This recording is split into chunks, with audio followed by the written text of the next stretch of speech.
Hey everyone, and welcome.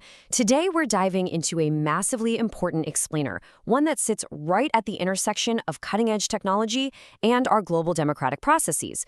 We're looking at OpenAI's newly announced strategy to protect the 2026 global election cycle. You know, as artificial intelligence becomes more and more integrated into how we search for and consume our daily information, the guardrails placed around these systems have literally never been more critical. So we're going to focus strictly on the architecture, the key partnerships, and the policies OpenAI is deploying to make sure their tools are used responsibly. To truly grasp the stakes here, just think about this quote. 2026 is the world's second major election year since generative AI became widely available. We are definitely no longer in the purely experimental Wild West phase of generative AI. The 2024 election cycle, that was essentially a trial by fire, the first major global test run. Now, moving into 2026, the focus has entirely shifted. It's no longer about just reacting to the novelty of AI. It's about iterating on those hard-won lessons and building out robust, scalable safeguards. Okay, let's dive into this. Here is our roadmap for today. First, we'll start with the 2026 challenge. Second, sourcing credible data. Third, we'll tackle the provenance problem. Fourth, we're unpacking the architecture behind SynthID and C2PA. And finally, we will wrap things up with cyber defense and enforcement.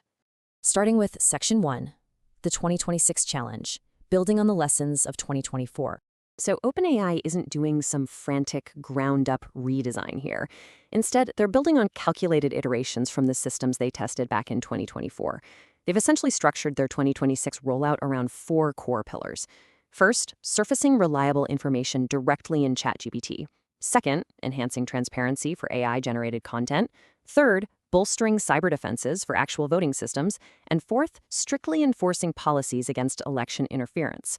And the stated goal across the board? To remain completely neutral and objective, making absolutely sure their platforms are a resource for facts, not a vector for manipulation.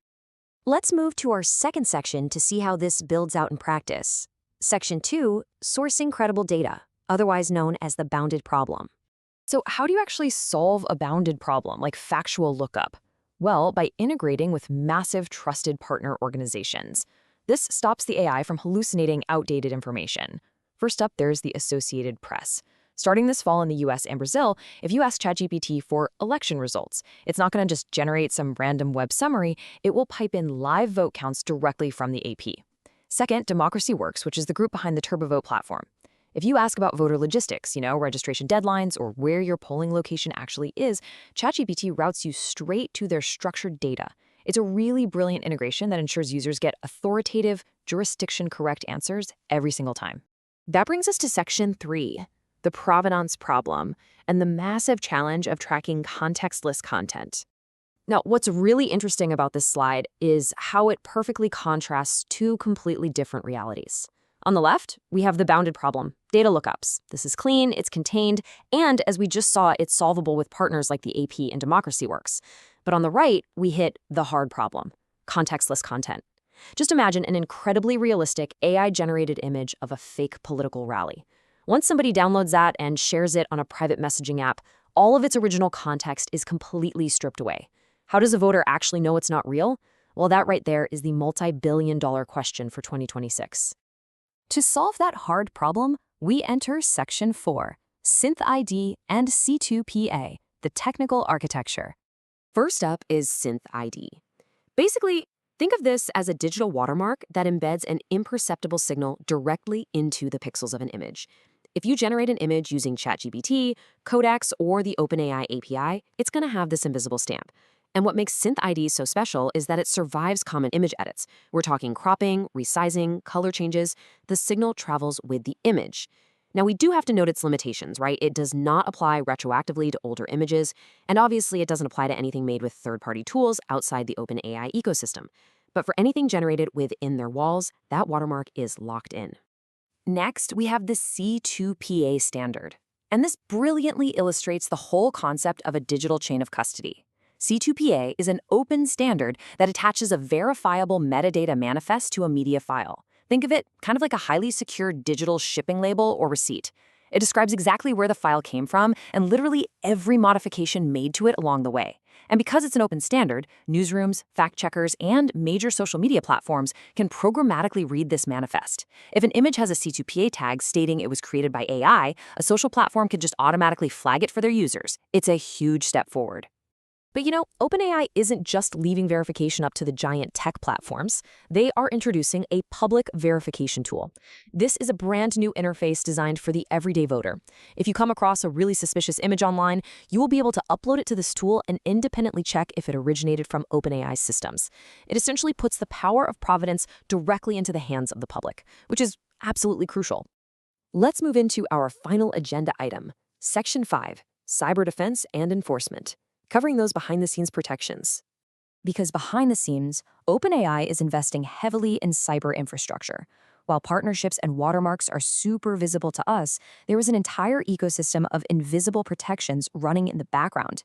They are proactively offering their SynthID and Codex security tools to actual voting system manufacturers and state election authorities to help secure official infrastructure. Furthermore, they're actively monitoring and mitigating political bias within ChatGPT itself to ensure the model remains completely politically neutral by default. They aren't taking sides, they are providing an objective tool. Finally, their detection and enforcement systems have seen major improvements since the 2024 cycle, which allows them to catch bad actors much, much faster. And speaking of bad actors, the strict usage policies OpenAI is enforcing are just crystal clear. They strictly prohibit deploying their tools for any form of election interference. They completely prohibit any efforts aimed at voter demobilization, like, say, tricking people into thinking a polling place is closed when it isn't. They prohibit deception regarding the origin of AI content. And the penalties? They're severe. OpenAI specifically targets coordinated deceptive activity and will restrict or completely terminate service access for anyone violating these rules, no exceptions. So the crucial point is really for the developers and the builders tuning into this explainer right now. Any images you generate via the OpenAI API will automatically carry SynthID watermarks and C2PA manifests. You must ensure your data pipelines and your application's backend do not accidentally strip this critical provenance metadata away when you're processing files. And most importantly, if you are building any application that touches on elections or political campaigning, you really need to meticulously review OpenAI's usage policies right now to ensure full compliance. Which brings us to our final thought. As watermarks and metadata manifest become the new standard, how will our definition of authentic media evolve in future elections? We are literally moving from a world where we trust our eyes implicitly to a world where authenticity has to be cryptographically verified. It's a fascinating, massive shift in human communication, and it's happening right in front of us. I hope this explainer helped clarify exactly how these systems work and what to look out for as we approach 2026. Keep learning, keep questioning, and I will see you next time.